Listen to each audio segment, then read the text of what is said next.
Hello there. I think we're back. Back on the podcast. Welcome to the podcast. I'm your host, Gregory L. Heitmann.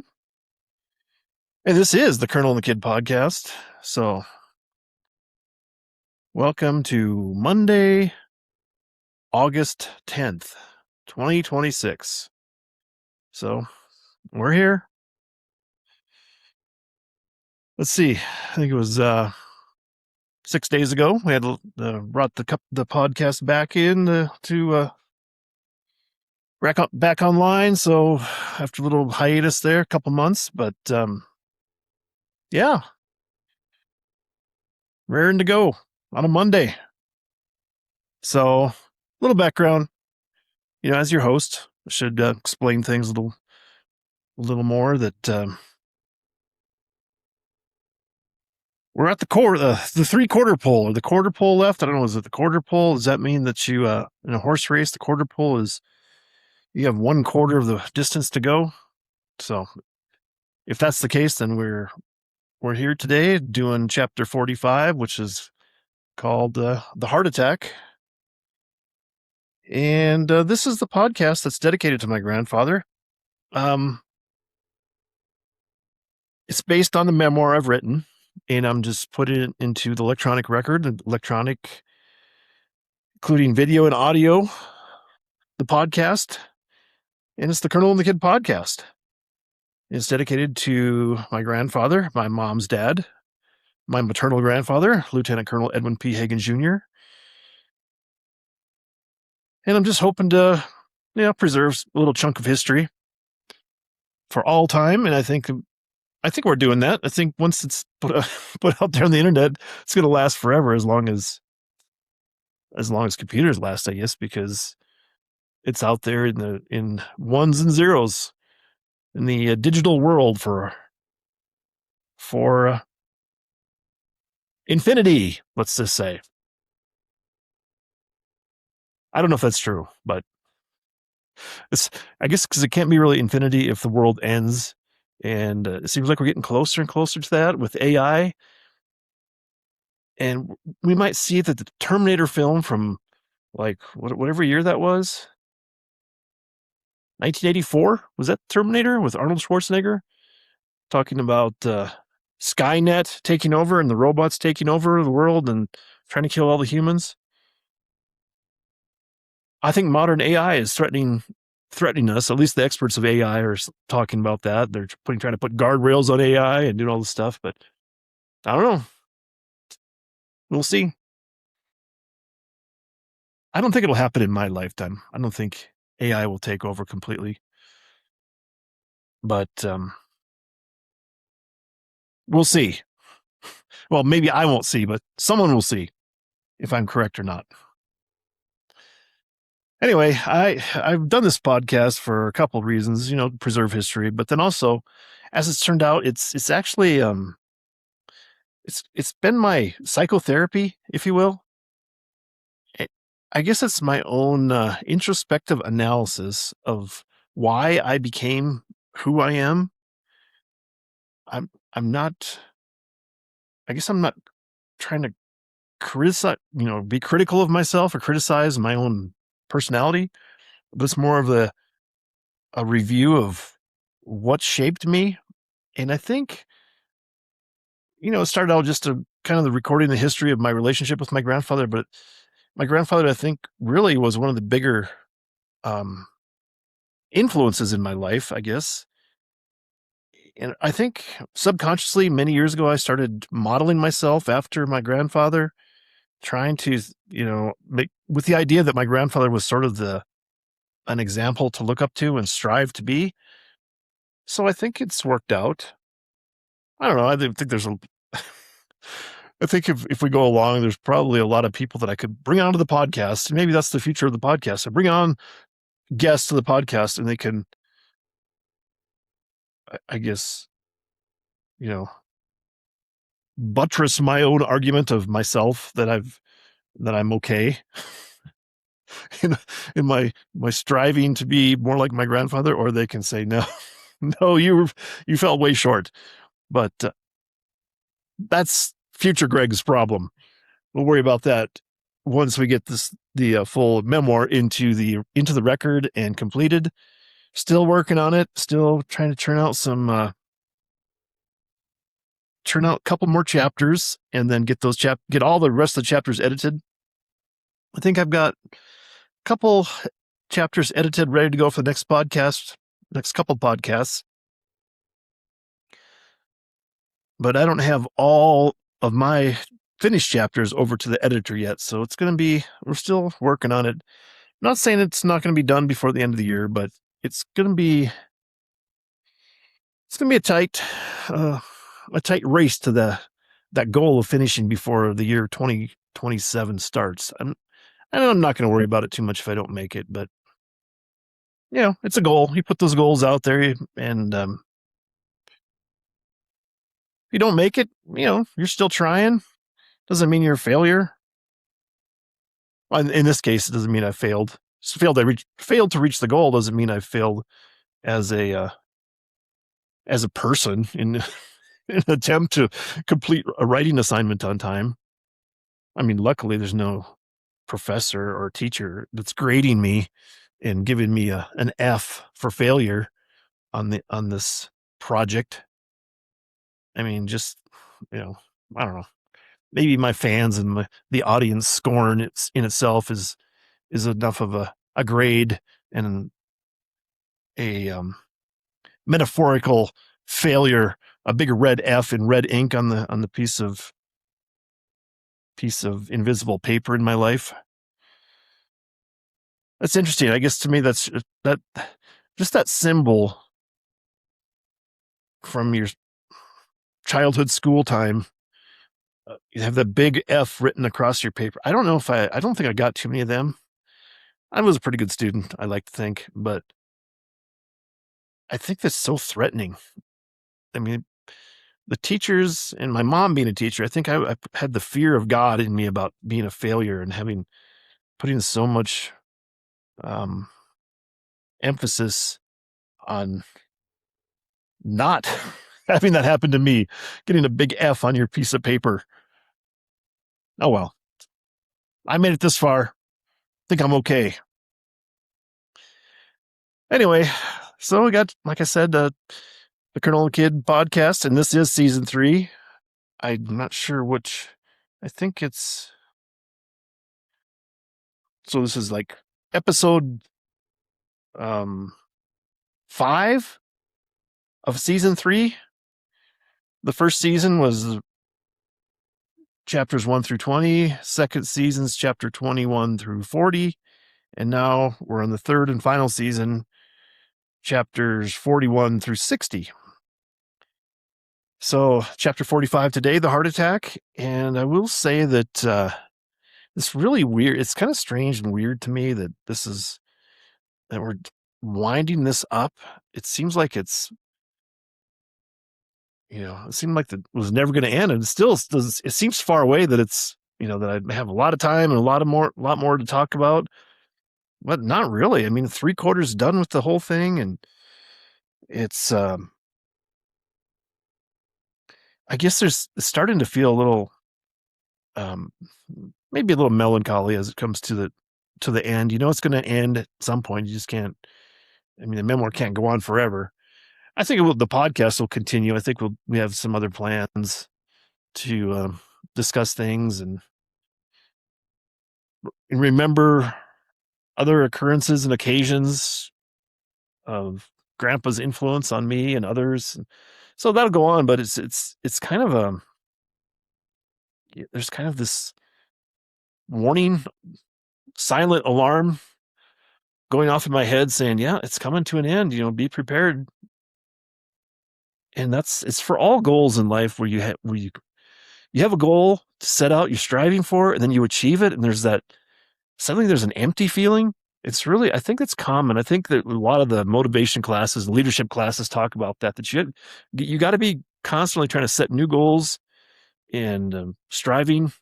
Otherwise, you do kind of just feel lost when you achieve a goal and you don't have the next goal set up and you're trying to work towards something. So I think maybe I need to actually write down some more future goals and plans on how and where I'm going with this stuff. But should be more podcasts in the future. Don't worry, loyal fans out there. It's not going to end. The podcast is not going to end when the memoir ends. So I give you my word on that. Anyway, before we start, I wanted to bring up, still hot out, hotter than heck out down here in Santa Fe, New Mexico. As I mentioned, it's August 10th, but so I'm wearing a straw hat. I'm not wearing the official podcast hat, which is, the genuine beaver hat. It's more the insulated cold weather cowboy hat. But I'm trying to get this hat. This is my George Strait hat, of course. It's a straw hat, and I'm trying to get it. I think it got curled up a lot just sitting around for many years in a box. And so I got it out. I'm going to see if I can set it flat for a while and see if it'll bend down a little bit to provide a little more shade when you're out in the sun, actually, and just a little more a friendlier looking brim to it, if you want to call it that. So I'll be working on that in the future. By the time it gets straightened out and gets fixed up, it'll probably be time for the cold weather custom hat that I had from O'Farrell. I don't have the box out because it's in the closet over here. Otherwise, when I'm wearing that hat, I have the box out, the cover, so you can see the O'Farrell logo and coat of arms shield on there from the O'Farrell Hat Company here in Santa Fe, New Mexico, where I won that hat, and they made a hat for me, custom fit to my head and everything. So, but today we're just stuck with the George Strait type straw hat. All right. Let's get to the chapter. I think I've rambled on way too long already of just about introducing things and seeing where we're going and blabbing on about stuff that's probably not real relevant. Anyway, let's get to the chapter. Chapter 45 of The Colonel and the Kid. And this chapter is called The Heart Attack. And as always, we start with a quote. And the quote reads, quote, "I am oblivious to most things. Sadly, I was not aware of this until most recently," end quote. And this is a quote by yours truly, Gregory L. Heitmann. And let's get right to the chapter. I use the quote at the beginning of this chapter in a way that is more profound than the way it probably comes across as some sort of humorous statement. I don't think I'm alone in my self-absorption. I do, however, believe I have recently had a semblance of a dawning of self-awareness, better late than never. There were two things I really wanted to document in this chapter. The first one pertains to the idea of seeing the signs and either ignoring them or just not having the experience to interpret them. The second is the idea of the American healthcare system, before, during, and after Grandpa's heart attack. I think of myself as having above average intelligence. So why did I not say something to my mom about Grandpa's deteriorating stamina on that last pheasant hunt? Would it have made any difference? Who was I to stick my nose into Grandpa's business regarding his health? I was young. Old people start slowing down. It was hard to see Grandpa coming to the end of his hunting life, but that's what happens. You hang up your guns. I can sit here Monday morning quarterbacking the situation now, knowing that his heart was failing. But when you're just about 80 years old, your heart has beaten well over 3 billion times. The body wears out. We all follow that path. It's just a fact of life. We see the strong, unflappable, infallible elders in our life in a losing battle against Father Time. This was my grandfather, the man I'd wanted to be when I grew up. That was before the heart attack in 1998. Grandpa never recovered. I heard the stories about Grandpa's heart attack. I may have heard Grandpa repeat it. his comment about trying to get to his pistol that he kept in the nightstand drawer next to his bed. He was in the basement of the house where he would have had to climb 2 flights of stairs, about 8 steps each, to reach the gun. He had hopes of ending it himself if he could. He didn't. The ambulance came, took him to the hospital in Siston, South Dakota, where he was flown by helicopter to Fargo, North Dakota, and its heart hospital. There's a family story of my dad driving to Siston, taxiing my mom and grandma to Fargo at speeds that would have garnered careless driving status if picked up by law enforcement. And here we have a couple photos, just quick photos to share.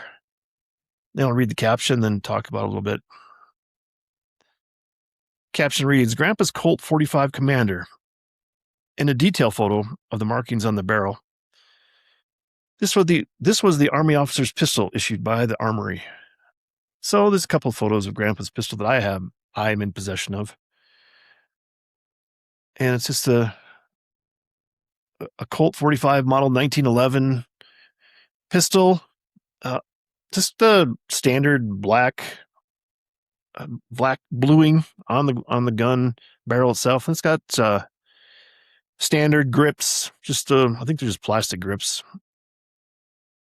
Plastic Colt 45 grips that have the Colt's gun manufacturing symbol in the plastic grip there. And then there's a detail on the barrel.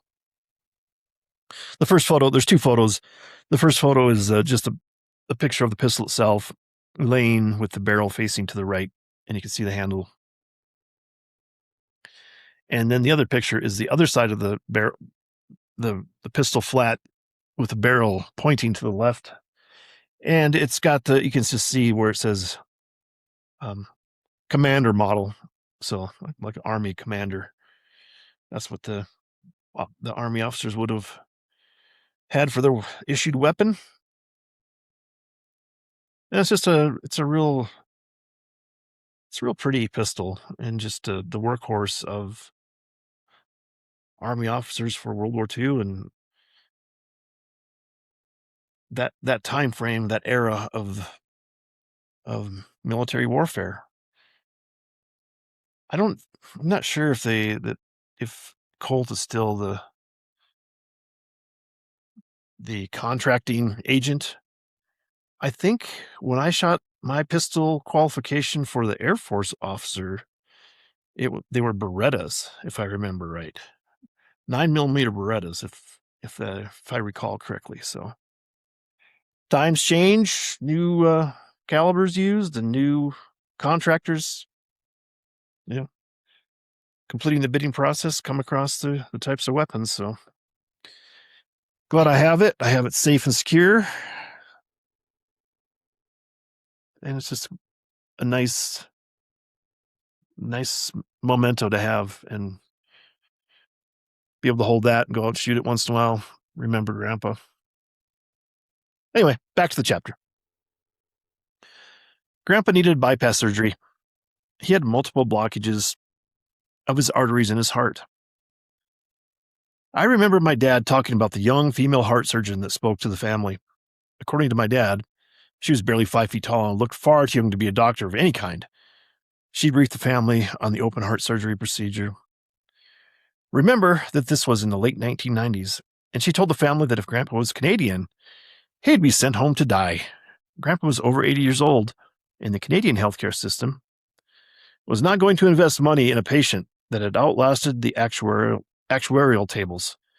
But this is the United States, and we can give him a few more years of life, even at 80 years old. And here, I thought this was a pretty good place to put this little photo. And this is a photo. I'll read the caption, then I'll describe the photo a little bit here. The caption reads, "For our friends to the north, I include a photo of one of Grandpa's decanters. This Royal Canadian Mountie held Canadian Mist whiskey.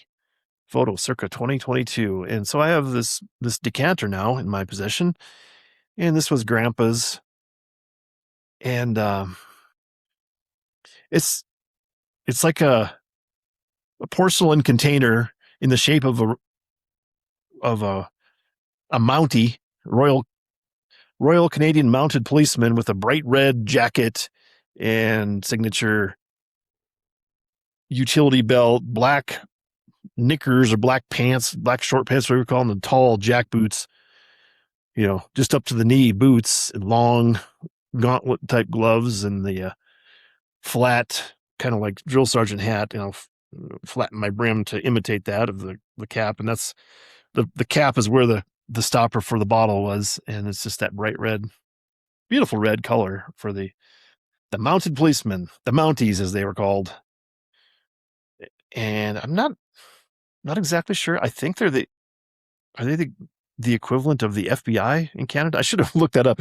I should know that if I'm going to be talking about that. I don't know that, but you can put in the comments if you want and make fun of me for not knowing that, if that's not true. I'm going to stick with my guns and say they're like the FBI of Canada, but they have fancier uniforms than our FBI. I think our FBI people just wear suits, regular business type suits. Anyway, it's hilarious if I'm wrong. Anyway, it's I don't know what it holds about. It's probably 750 milliliters of whiskey in there. I'm not even sure. I'm not exactly sure where I have this decanter right now. And if there is indeed actually whiskey in it, if there's whiskey still in it, it is really old and it may not be drinkable. It may have turned into some sort of lacquer or paint thinner type liquid. So I'll try to figure it out. And it seems like every podcast, there's questions that come up and I don't have answers to right away. And I say, I'm going to research it, do some research and find out. And I forget, and then it never happens. So, oh well. Back to the chapter. I beg your pardon as I rant. Pausing for a moment to just consider a few things. Grandpa passed away in 2007 before Barack Obama was elected president and drove healthcare into a further state of chaos by, quote, fixing insurance coverage and stoking the divide of America. One of the campaign slogans against Obamacare was, "We don't want death panels." This was the idea that bureaucrats and statisticians were going to make decisions on treatment that would essentially determine who lived and who died. I really have mixed feelings on this issue. It's a strange combination of politics and morality. Am I morally compromised because I tend to fall on the side of the fence that agrees with President Obama and big government? This is a principle that seems to place a price tag on the value of human life and the extraordinary measures to extend life and the costs associated with these efforts. All told, it is competition for the treasury of the United States government and our tax dollars. Healthcare makes up about 1/6 of the United States economy. Based on my own experiences, getting medical treatment and dealing with insurance is virtually intolerable at this point. Just try to get a doctor's appointment or find a doctor that is accepting new patients. Plus, if you can find a doctor, will they accept your insurance? It is a mess. I begin to question my own character. I doubt my ability to die with the dignity that Grandpa showed. I'm scared. I'm not necessarily scared of dying. It is the suffering I fear. Am I weak?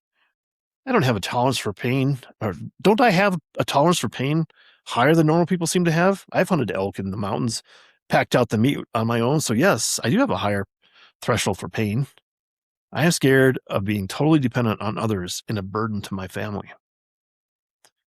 Grandpa never recovered from his heart attack. It leads me to comment on my opinion regarding how we handle end-of-life care. It is my guess that Grandpa would have preferred to cash in his chips right then and there during the heart attack. He said, "If only I could have gotten my pistol." It is a sensitive discussion. Just because we can save a life, does it mean we should? What about quality of life? Grandpa and Grandma moved from their beloved country house into a duplex in Siston.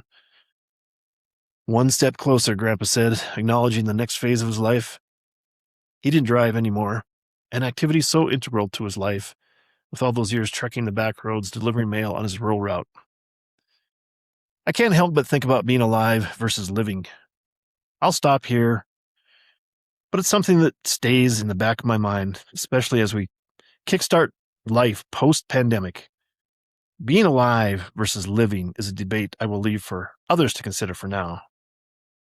End of rant. And that's the end of the chapter. And I did want to close with the usual quote. And I found this one, in a very serious topic of my grandpa's heart attack and everything. I thought I can't leave it that way. Seems too harsh. So I put a little humor in this, and I put this quote to finalize the chapter. Quote, "I will never have a heart attack. I give them," end quote. And that's a quote from George Steinbrenner, owner of the New York Yankees. And that just, puts a smile on my face to end the chapter. And tough chapter to write about and talk about. But George Steinbrenner was a character. And when I found that quote, I guess I'm just searching for quotes, try to put in the bookends for the chapter, the start and the end of the chapters. And this chapter, it just was so perfect to have, to include as a heart attack quote from George Steinbrenner, and I will never have a heart attack. I give them. It's just perfect for it. And I end the actual written chapter, but I will talk about a little bit about just the idea of quote, government stepping into healthcare, and Obama and the liberal side of politics demanding universal healthcare for everybody. And we're not talking about healthcare. This is talking about insurance. And it's such a misnomer and just so, I guess, disingenuous to talk about healthcare. This is talking about paying for healthcare. And the Medicare, Medicaid type system for, Medicare for elderly and Medicaid for the poor people that can't afford it.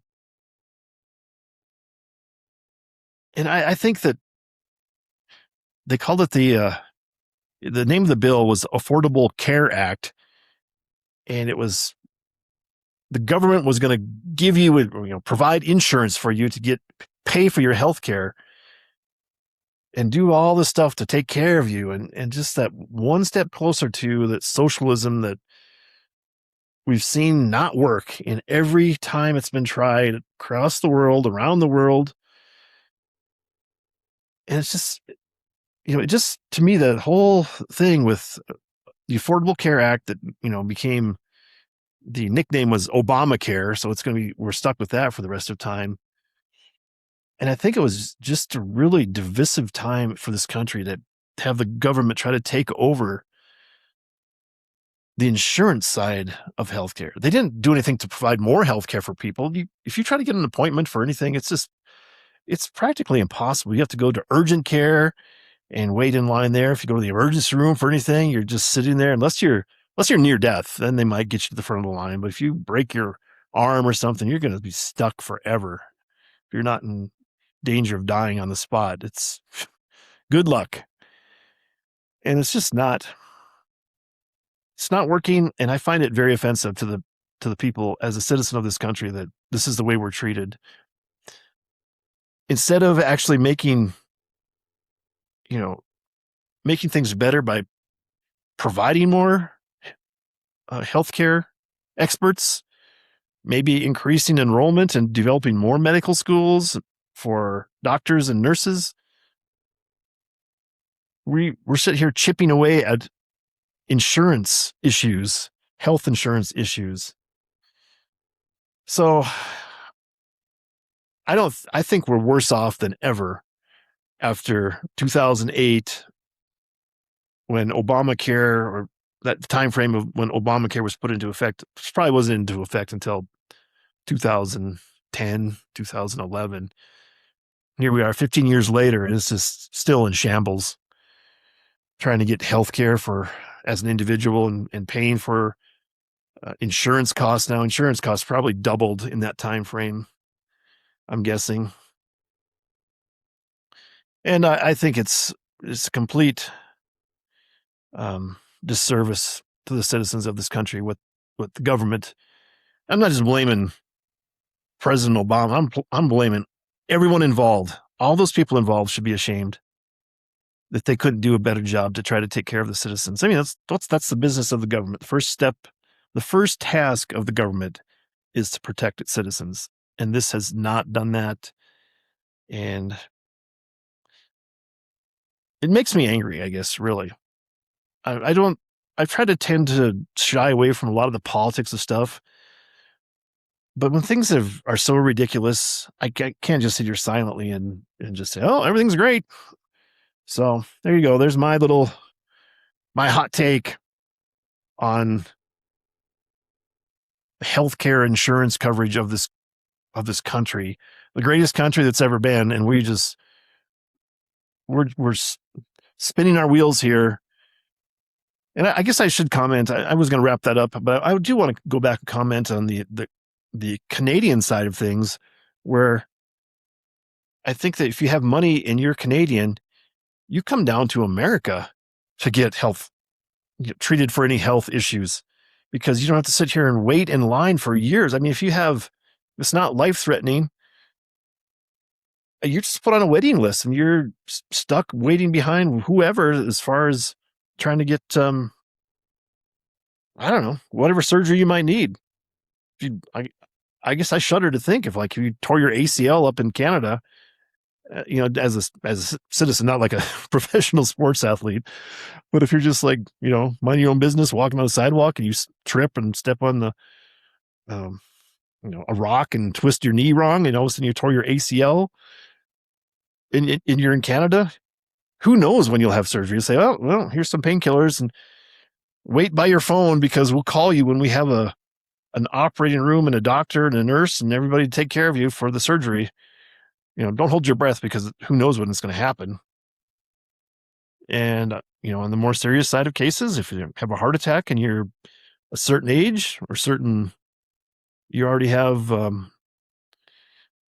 I guess, other issues going on that might make you a risk for treatment, they're just going to give you some pills and say, okay, go home and die. I think that was one of the debates that Barack Obama brought up in one of the presidential debates before he was elected. Say, yeah, sometimes, that if you're at a certain age, that you're just going to have to be sent home with some pills, and that's the end of your life.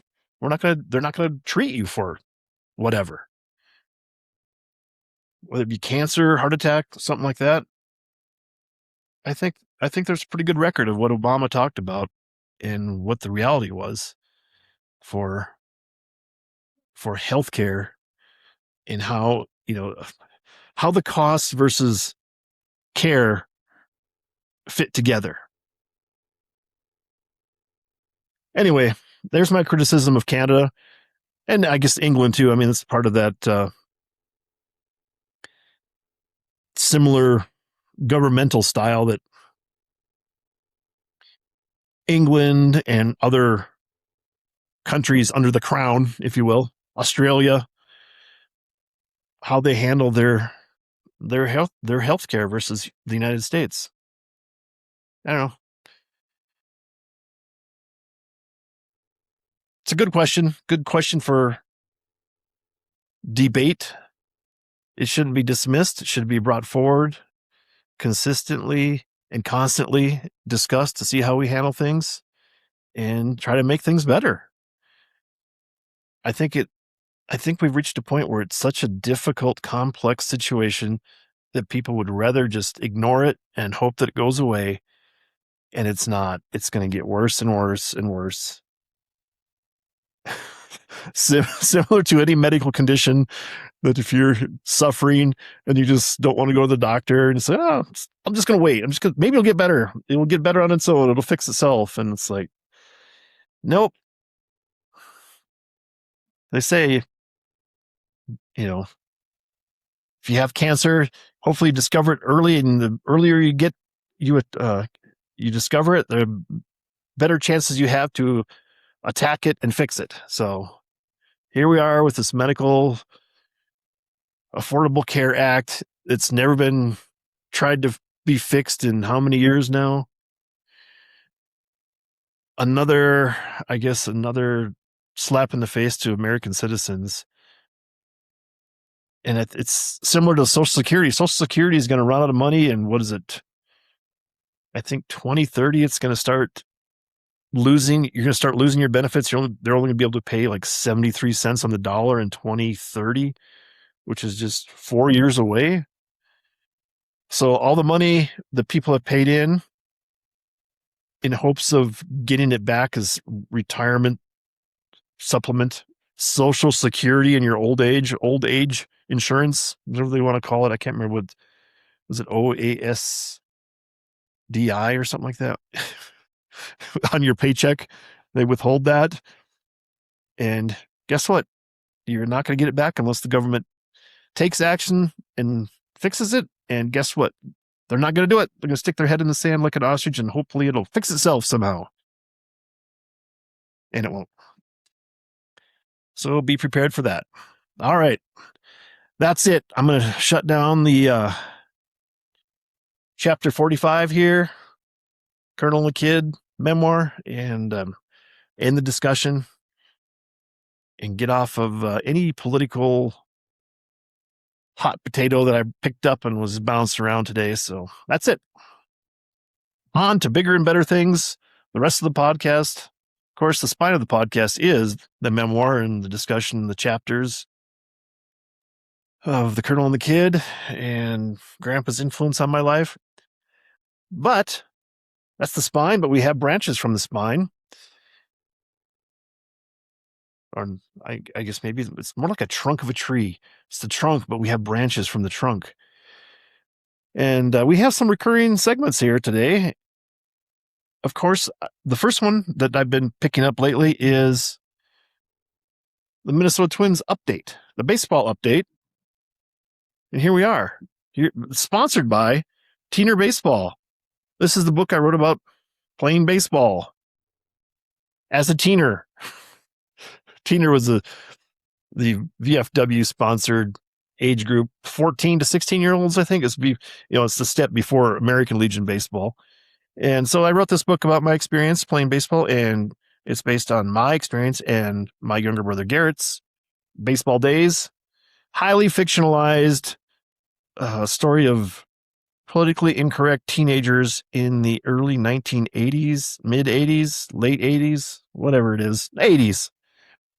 Simpler time before the internet and modern computers, and there was still a lot of mischief going on.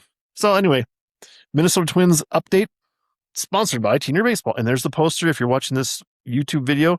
And I always do that. I have the audio podcast that you can just listen to. But if you watch it on a YouTube video or Apple video podcast now, I guess I still haven't checked that out. I need to check that out, see if that's working or if I'm getting those uploaded. But if you want to watch the video podcast, it's on YouTube, and I upload all the photos from the chapter. I don't think there was very many photos today. Just the whiskey decanter and the Colt 45 model 1911 pistol. I might have had photos of both those before already, so they might be repeats, but they're worth looking at. And if you watch the video, you can see me in my straw hat today. I don't know. It's just still too warm.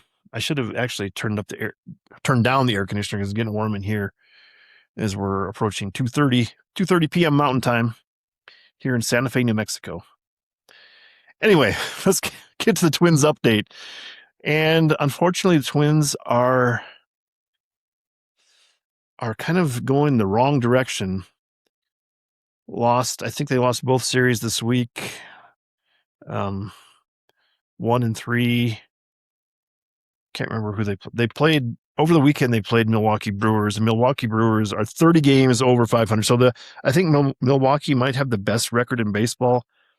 Twins hung in there with them. They did win one game They lost 2 or 3 there in Milwaukee Brewers, and the Twins have a record of 58-61. They're now 3 games below 500 for .487 winning percentage. Last week, I provided the update on the podcast. They were at .496 winning percentage, so they're going in the wrong direction after the August 3rd trade deadline, where they picked up some extra pitching, and I think the pitching has been okay, but it's just the offense and the run scoring has just been really suspect, and I don't see it turning around. And I feel like it's probably a bridge too far to think that they'll make the playoffs. And even if they did make the playoffs, I just don't think they have an offense and a strong enough pitching staff. I mean, if you have like 2 good pitchers in the playoffs, you can really, there's so many days off and so much time to recover, that if you have a good closer and 2 good starters, you can win series. But the Twins, they have an injury too. Their ace, Joe Ryan, has hurt his glute, so he's got a pain in the butt, and who knows how long he's going to be out. And even if he does come back, will he be effective? Will he be recovered enough? I mean, can you recover in time after resting? I don't know. I'm assuming it's just a muscle injury in his butt, the glute injury. So, and that's a strange. I haven't really heard too many pitchers having glute injuries. And in fact, I think they said it's in his back/glute. So whatever muscles that are attaching from the gluteus maximus to the back muscles. What's to say?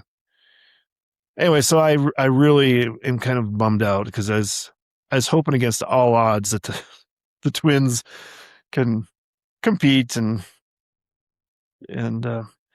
give me something to root for during this last month before NFL football season starts.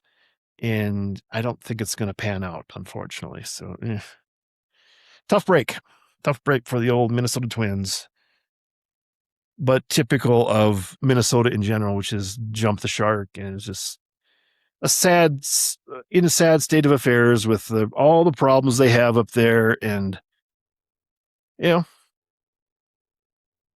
get what you pay for, they say, and in this case, you get what you vote for. And they have been a disgrace for so many years politically. They're the one state that voted for Walter Mondale when Ronald Reagan was running for president. He won every single state but Minnesota, because Minnesota's got some corrupt idea. I guess maybe you could call it ideation. They're looking for utopia, and look what it's got them. They got a disaster in the big cities there, the Twin Cities. So we'll see what happens. I'm on the last throes of having my allegiance set towards any Minnesota Twins teams, because I've been away from that area for so long.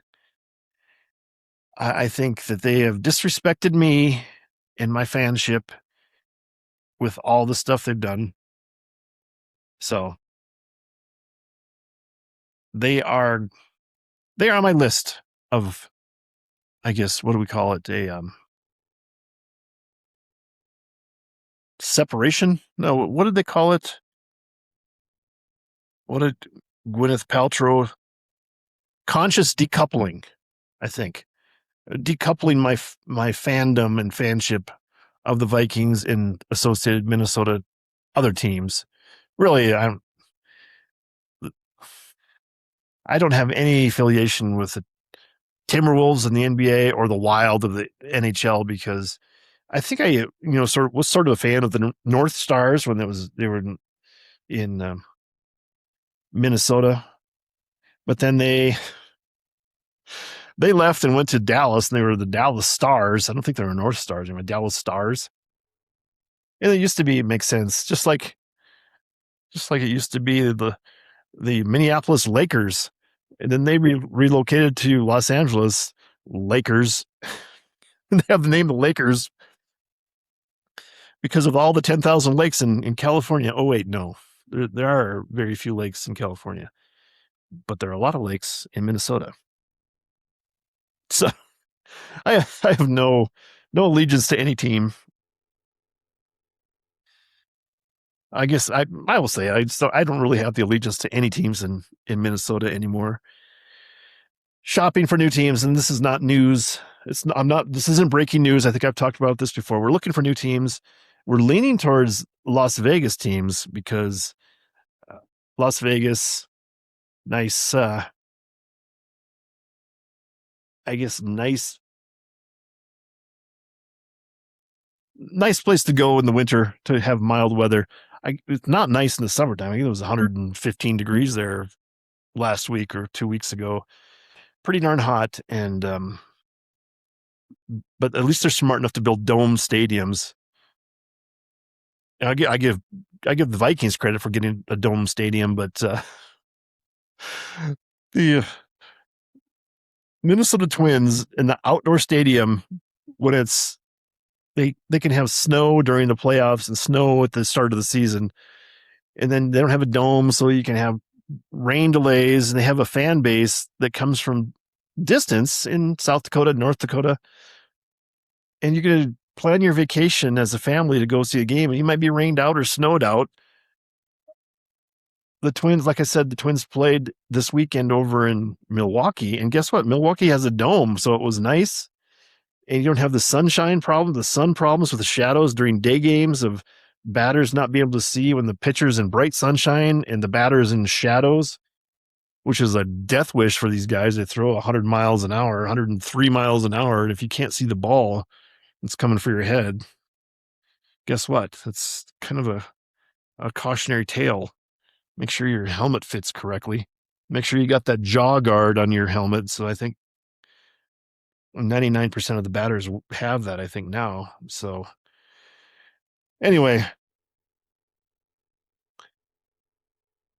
that's a long ways to go for the MLB update for the Twins. And I will say this, one more thing about, and then if you know the answer to this, I was going to look this up, but I forgot, but this is going to be a reminder if and when I do listen to my own podcast, to look up why there was fans in their Milwaukee stadium that had umbrellas in the dome. I just heard the end of it, and they said that there's some fans ready with their umbrellas in case water comes in through. I don't know if there's certain areas where they move the roof, and then if the water leaks down into the crowd.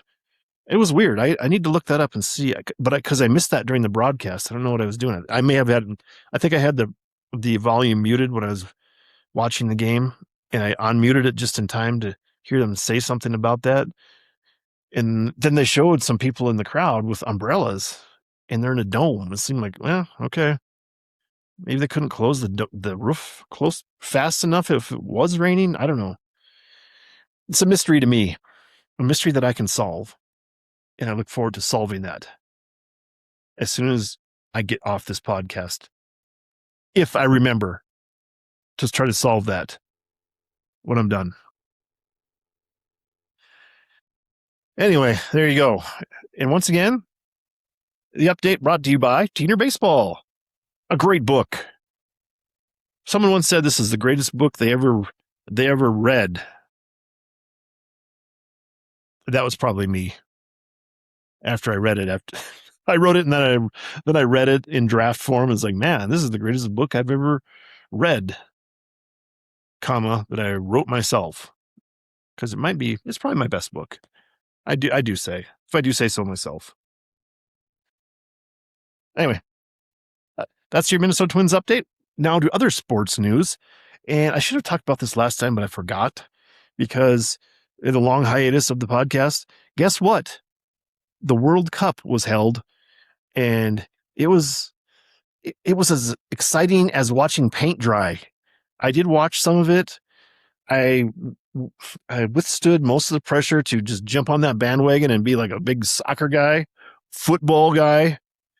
But this football, it's soccer as we call it here in the greatest country in the world. It is so boring. I just completely lost any favorable opinion of soccer that I might have had because it's so boring and the players are flopping around as if they're being murdered on the field. It's more like a bad Broadway play type thing because these guys are acting as if they're being killed out there, and they're perfectly fine. I didn't see one guy have to be taken off on a stretcher or um. Well, I mean, I didn't watch that much. I did watch. I just started watching Argentina because I was kind of quietly hoping Argentina could have won and have Lionel Messi been back to back World Cup champions and really kind of establishing, if he's not already the GOAT, the greatest of all time in soccer, that that it would have solidified that argument that he truly is.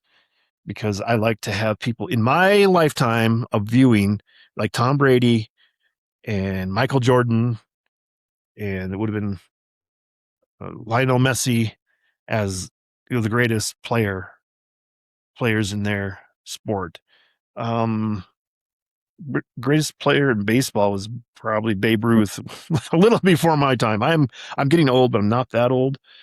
So I don't think we ever see a player like that. Maybe Shohei Ohtani could be the next best player compared to Babe Ruth, and he is in our time, but because he's still pitches, and he hits for power, but he spent so much time in Japan that he's probably not going to have the length of career and just the opportunity to put up the numbers that Babe Ruth put up for his career. And then Babe Ruth in his time frame, he was not the obviously he wasn't the picture of athleticism, the modern athlete, because they just didn't have all the fancy nutrition and weightlifting and workout regimen and whatever that the modern athletes have. So anyway, soccer update. Spain was the eventual champion. They did beat Argentina in the final game, and it was super boring. That's all I can say. I think it ended up 1-0, and Argentina lost a player. They were down. They only had 10 players for the last half hour of the game or whatever it was. It was just Argentina was just trying to get into penalty kicks because if they could get into penalty kicks, they might have had a chance to win. But they gave up a late goal on a pretty good. I don't know a play. You call it a play or a drive? What do they have? What do they call it in soccer? Where there was a really good assist and a good shot on goal from some Spanish guy. I don't know his name. I couldn't name a player from Spain. They do have a teenager, a 19-year-old kid that's pretty good, I guess. So he'll probably be pretty famous in as the next generation starts up here. And Lionel Messi moves on. I'm pretty sure that was his last World Cup. I think he's 38, so he'd be 42 if he did play in the next World Cup. And if I was a World Cup, I would try to get one in 2 years if I was them, to have a special World Cup so that Messi could play again at 40. But he probably won't, and they probably won't listen to me because I think it was a huge success financially and otherwise. So interesting in a way that just the fiscal effect of that in this country, in the United States and in Canada and in Mexico.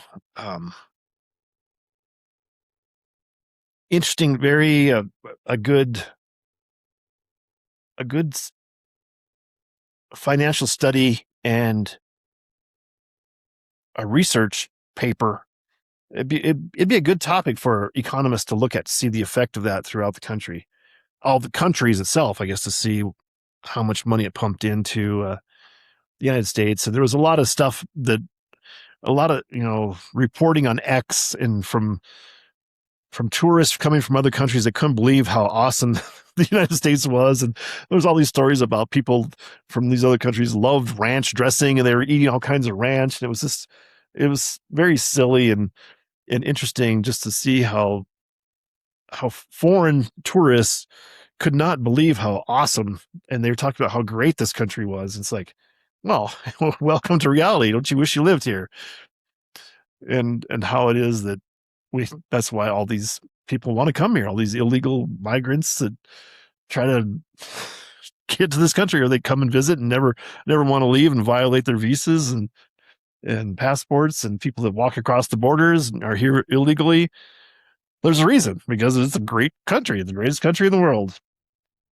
You're welcome, world, for us allowing you to exist as our neighboring countries.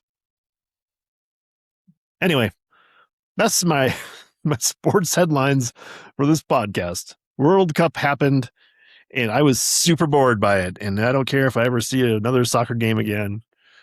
Yeah. And I'm sorry that I missed that Messi didn't win. And I guess I should put a caveat behind that I actually wouldn't mind going to see Lionel Messi play so I can say I saw the GOAT play. I never did see Tom Brady play live in a stadium or anything like that. And I guess I'm kind of sorry I never did, because he is the GOAT, and I never got to see Michael Jordan play. Probably should have made an effort for that. But Lionel Messi's still playing in the MSL, Majors Soccer League. Is that what it is? I think that's what it's called. He plays for Miami, whatever Miami's football club, Miami FC. I don't even know what the name of the team is down there, but they wear these bright pink jerseys. Fits in with Miami, the bright, colorful Spanish influenced culture down there, Cuban culture. So maybe I'm not going to rule it out completely. Maybe there would be a chance that I see Lionel Messi play football. So anyway, that's it. That's it for the sports update. Big news. The big news update is that we are at peak hummingbird migration.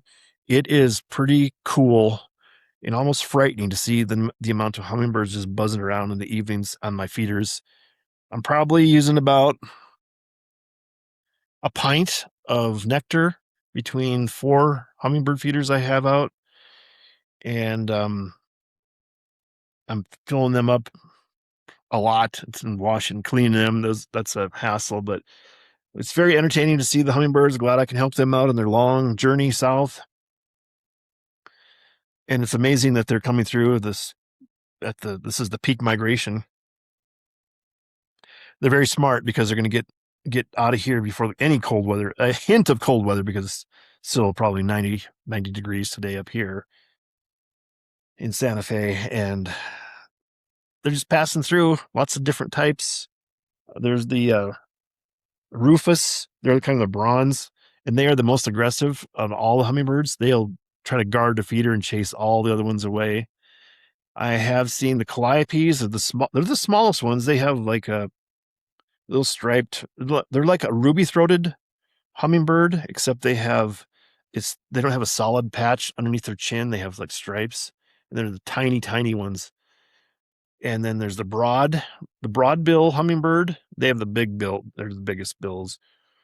And then there's a black-chinned hummingbird. They have like a purple patch instead of the ruby-throated hummingbird. And typically we do get a ruby. I think it's the same one. I've seen it multiple years.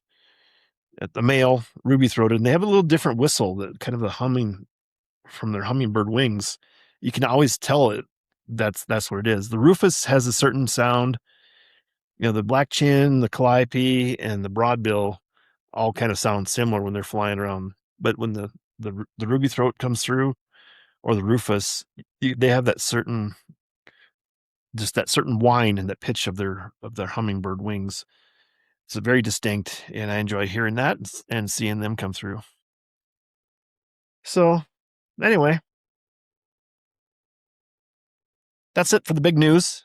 It's the big news headline for the area right now is peak hummingbird migration. I will say a smaller headline that there is a forest fire nearby, probably the closest forest fire to Santa Fe since I've lived here. It's just probably about, I won't even say, it's probably less than 30 miles as the crow flies from Santa Fe, but it's started out a week ago, I think. I think it was the same day I caught my last squirrel in the yard. It was the biggest squirrel I caught. I called it the squirrel. It was jumbo because it was by far the biggest squirrel I've ever caught in the trap. And I'd seen it all last year and then this year, and I finally caught it, and it was a big fat one. But it was the same day as the forest fire started in a little close to a smaller town called Cundio, which is north of Santa Fe here. And when I was out dumping out the squirrel out in the countryside, I could see the smoke up there, and it's like, uh-oh, it's forest fire. We're getting closer to some rain, so hopefully the rain's going to squelch that fire. It was 0% contained as of yesterday, and it had gotten to, I believe, 2,000 acres. So it's no joke. And it's smokier than heck in the town, Santa Fe here. And with the wind goes down, and then it's still, and the smoke just really piles into town, and it smells bad. And if you have allergies and asthma, it's really hard on people for that. But smaller headline, less exciting than the hummingbird migration. But I'm lucky I have central air conditioning, refrigerated air versus the swamp cooler. Because if in the old days, if you have the swamp cooler and it just sucks in air and pushes air through water mats, and then that evaporation cools the air and blows air down throughout the house and really overpressurizes the house. So you have to open a window, and then that's where the air escapes. That blows the hot air out and brings the cool, watered down air. But if it's smoky outside, you just get a house full of smoke, and it's just unbearable. So you can't even run that evaporative coolers when it's smoky out and there's forest fires. So luckily I don't have to worry about that anymore. And I have beautiful refrigerated air conditioning in the house from just 2 years ago now. Or 2 or 3 years ago. 3 years ago, I guess. So got that going for me. And finally, well, not finally, second to finally, I have a couple things here to talk about in the recurring segment of Look What I Found. So I'm back. Two things to talk about. First one, I don't know if you can see this. If you're watching the video, I'm holding up a little metal aluminum tube. It's not hollow. It's not a tube, I guess. It's a solid tube. And I found it on the walking trail where I walk every day. Well, it wasn't on the trail. It was just off the side of the trail. And I thought, I think this looks like like a footrest on a motorcycle. And I brought it home. And I was right. It's they call it like a foot peg for the passenger on the back of a scooter or motorcycle. So then you put you have it's spring loaded up usually, so it's out of the way. But so then if you're a passenger, then you can push it down and rest your feet on there. And you don't see those every day. Especially why was it on the trail? I don't know. People aren't supposed to be using their motorized scooters. Yeah, I think technically even the electric bikes those are motorized, and it says specifically on the sign for using the trail, no motorized vehicles. So this seems more like a motorcycle, and I have seen motorcycles come by on that trail before when I've been walking, and it just pisses me off to no end because they just come roaring by. Like, there's streets for you people to ride your motorcycles. And now there's like little kids on electric little motocross bicycles, little tiny kids, well, tiny, they're probably like 12 to 14 years old. They have a little gang, it seems like. And I see them on the trails once in a while, and they have their motocross helmets on and stuff. And they're just these quiet motocross e-bikes, really. They kind of look like motorcycles, like the old motocross, but they're electric e-bikes, and they go fast too. So that kind of scare me, and I'm gonna get hit by one of those bikes one of these days. Anyway, so look what I found. It's a foot peg for a motorcycle passenger. So anyway, there you go. I think I might save the other one. I have another look what I found topic, but I think pretty sure I'm going to save that. I'm going to move on here. Save that till next time for the look what I found section. And it's a good one. You'll want to tune in for that the next episode. But in the meantime, I do have one final recurring segment, and I call this License to Podcast. And this is where I have a ever-growing collection of photographs of personalized plates in New Mexico that I've come across. And the other day I was walking over to the Food King grocery store, just half a mile from my house. And I saw this Corvette, nice Corvette, just go by real slow because there's some speed humps through the parking lot. I was going to try to get a picture of its license plate because I saw it had a personalized plate on it. And I couldn't get my phone out and ready. It was going away from me. And I took a picture of it, but you couldn't read the plate. It's like, missed it. I was so angry that I was so slow reacting to getting the picture. And then I saw them up ahead there. I was walking to the store, and I saw them pull into a parking spot. I was like, oh, all right. They're going to stop, and then I could get the picture while they're in the parking lot. And they pulled into a spot, and then they backed out and took off. And I thought, it's like ducks coming into the decoys where they're like a wily pintail trying to come into the decoys, but it flares, starts coming in. You think it's coming, then it flares off the last minute, like a very wary duck, not fooled by the decoys. But then it came around again, the Corvette, not the duck. Corvette came around, and it parked way away from all the other vehicles. And I said, okay, good. They're way over there. I'm going to go in and buy my stuff. I think I was going to make some salsa. So I bought like a can of diced tomatoes and an onion because I have some jalapeno peppers I'm going to cut up and make my own homemade salsa out of a canned tomatoes because I don't have any tomatoes yet. So I bought those, came back out, and there the Corvette was parked. Went over, took a picture of the license plate. The license plate says, "You bet," and it's it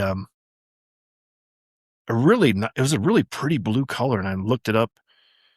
I put the photo into Google AI, and according to the AI, it was Le Mans blue. That's what they call it. That's the name of the color of that Corvette. And it couldn't tell me what year it was for sure, just based on the rear view of the picture I had uploaded. It said between 2005 and 2013, so that 8 years time frame. So I'm calling it mid 2000s Corvette. Nice, that Le Mans blue, very beautiful blue color, and license plate, personalized plate that says "You bet." So I enjoyed that, and I will post that picture into the video podcast on Yahoo, and you'll be able to see it there if you want to see a picture of that. Highly recommend it. You can see my hat, and you can see my beautiful seersucker shirt that I'm wearing for the hot weather. Long sleeve seersucker shirt, keep the skin off your arm, or keep the sun off the skin of your arms and stuff. And the seersucker material is light and doesn't stick to you. It's very light material. I like to say it dances on your skin. So if you want summertime shirts, look for seersucker material, and then they don't show the wrinkles too, because they kind of have this nappy texture to it to keep it keep it minimal. Minimize the touching of your skin so your skin can stay cool and blocked from the sun, the hot sun. So anyway, that's it. I think I will sign off. Go ahead and sign off. And, we try to end the podcast on positive notes. So be assertive, be positive, be proactive. That's how you should live your life. Go out there and take the bull by the horns. And it's up to you. You take action. So be assertive, be positive, be proactive. The 3 B's of the podcast. And finally, we end, as I always like to end, and we don't say goodbye. We say see you later. And we leave you with more action on your part. I leave you with these words. Knock and the door will be open to you. Seek and you will find. Ask and you shall be given. So that's it. That's the podcast for today. I hope you enjoyed chapter 45, the heart attack, as we wind down here. So thanks for tuning in. Glad you could be here and glad I could share it with you. That's right. This is not goodbye. This is see you later. Thanks for joining. Have a good day and see you next time. Bye.